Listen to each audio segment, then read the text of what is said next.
안녕하세요. 전청입니다. 당신은 중산층입니까? 라는 주제로요.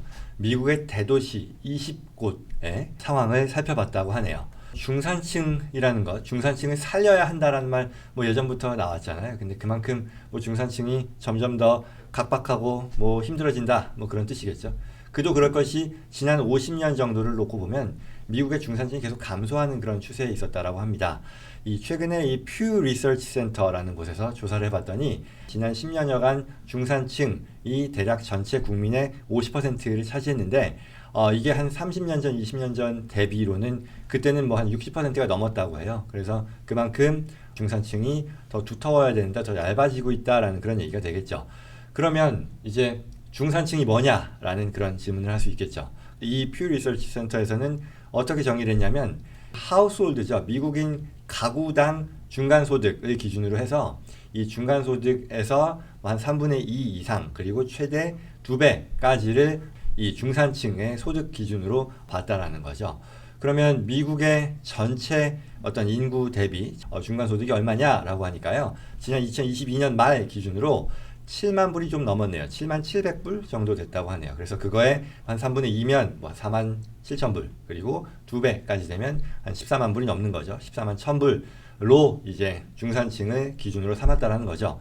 물론 이렇게 단순화하는 게 맞느냐 그렇게 생각할 수도 있겠죠. 왜냐하면 실제 고려해야 될 요소들이 하우스홀드 가족이라고 했을 때 몇인 가족이냐도 있을 것이고요. 또 내가 어느 지역에 사느냐에 따라 우리가 생각하는 또는 필요로 한다라고 생각하는 그 중산층의 연소득이 다를 테니까요. CNBC에서는 이 전국의 메이저 도시 20개 곳을 대상으로요. 중산층이 얼마를 벌어야 되는 건지를 알아봤습니다. 그래서 나온 결과를 보시면은요. 가장 이 중산층 소득이 높은 지역은요. 샌프란시스코였었다라고 하네요. 중간 소득이 11만 불이 넘어서 이 23만 불을 넘게 벌어도 중산층이네요. 23만 불 버는 게 쉬운 게 아닐 텐데.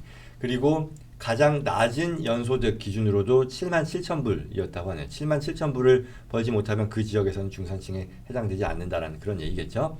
아마도 실리콘밸리다, 또 빅테크 기업들의 중심지이다 보니 이런 그 임금이나 연봉 수준이 높아서 가장 높은 중산층 연소득을 보여준 게 아닌가 싶습니다. 그 다음에 이제 샌프란시스코 다음으로는요, 워싱턴 DC가 이어졌는데요. 또 그 다음으로는 시애틀 이었네요.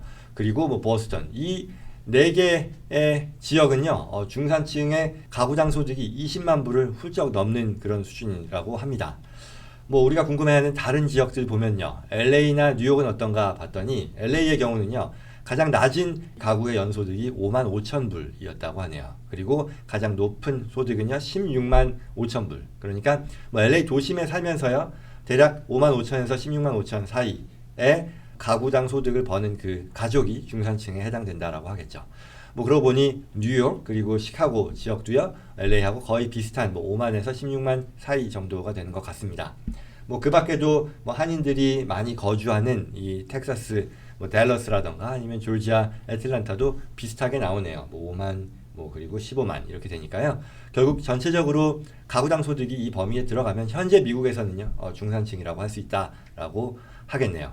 물론 앞서 말씀드린 것처럼 중산층이 꼭 단순히 소득만이 아니라 지역은 지금 말씀드린 거고요. 또 그 밖에도 고려 요소들이 있긴 하겠죠. 자, 마지막으로 이제 가장 낮은 중산층 소득을 보이는 그런 대도시는 어디냐 하고 봤더니 주로 이제 플로리다 주에 몰려 있네요. 플로리다의 템파가 가장 낮아서 중산층 레인지가요 4만 2천에서 12만 6천 사이로 나오네요. 그리고 그 밖에 플로리다 다른 도시들이 낮은 연소득 범위를 기록했다라고 합니다. 다음 소식입니다.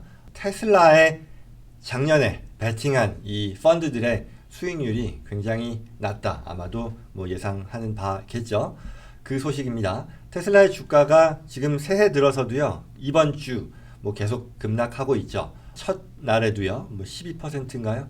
떨어졌고 오늘 지금 이 영상을 찍는 상황에서도 3% 이상 떨어지고 있는데요. 이 테슬라에 투자한 이 펀드들의 시름이 점점 깊어지고 있다라는 로이터 통신의 보도인데요.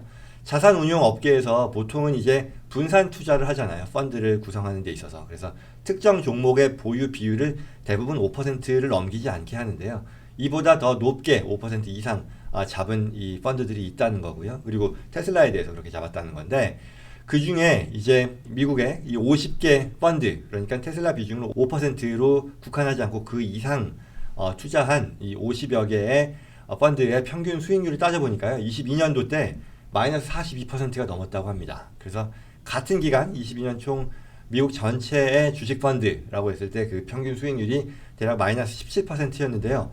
이보다 훨씬 더 높은 거죠. 2.5배만큼 가까운 손실을 기록한 거니까요. 굉장히 손해를 본 거죠. 그래서 특히 아시다시피요. 테슬라 주가는요. 이 회사의 이 일론 머스크 최고 경영자가 트위터를 인수한 지난 10월 이후에 하락세가 가속화되면서요.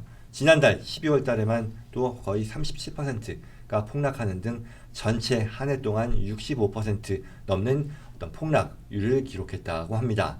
그래서 앞서 말씀드린 것처럼 새해에도요, 뭐 첫날 12% 계속 이렇게 떨어지는 상황인데요. 이런 가운데 이 여러 애널리스트들이요, 새해에도 이 테슬라가 계속 약세를 보일 것이다라는 그런 전망으로 인해서 이 일부 대형 기관 투자자들이요, 테슬라 주식 비중을 어떻게 할 것이냐, 줄일 수도 있겠다라는 그런 전망을 했다네요. 뭐 놀라운 소식은 아닌데, 그럼에도 이제 이와 관련해서 많은 이런 그 펀드 매니저들이요, 어떻게 해야 될지에 대한 갈림길, 왜냐하면 또 너무 저평가됐다라는 또 그런 의견도 있으니까 이들이 어디로 갈지는요, 결국 이 일론 머스크가 앞으로 어떻게 하는지에 달려 있다라는 그런 의견을 낸다고 하네요. 말하자면 이 트위터 인수와 관련해서 정말 작년 한 해 아주 뭐 롤러코스터처럼 왔다 갔다 했는데요. 서커스 쇼라고도 표현을 했는데, 앞으로 이런 그 서커스 쇼를 진화할 수 있는 사람도 이 유일한 사람으로 머스크를 지목했다고 합니다. 여전히 뭐 테슬라의 어떤 가능성, 이게 단순한 전기차 업체가 아니라 어떻게 보면 뭐 플랫폼 기업으로서 앞으로 무궁무진하다라는 그런 의견, 뭐 지금은 많이 들어가긴 했습니다만 여전히 갖고 있는 사람들이 있잖아요. 그래서 이 모두가 등을 돌리는 조짐을 보이는 것은 아니다라고 로이터는 전하네요. 그래서 트위터가 엄청난 장애물이고요. 그리고 이 일론 머스크가 그곳에 몰입하는 것이 굉장히 안타깝지만 어떤 테슬라의 미래 성장이라던가 운영에 근본적인 영향을 미치는 것은 아니다라고 뭐 주장한다라는 거죠. 돌이켜보면 정말 어마어마했던 것 같아요. 2018년, 19년 그때부터 재작년이죠. 21년도까지의 이 S&P 500 그 일반 다른 이 지수의 기준을 놓고 보면 대략 한 90%가 성장을 했는데, 이에 같은 기간 테슬라는 거의 1700%가 넘는 성장 수익률을 안겨줬다고 하거든요. 뭐 저도 물론 아예 아주 예외는 아닙니다만 뭐 당시에 너도 나도 몰려들었던 상황이었었죠. 참 주식은 모를 일인 것 같습니다.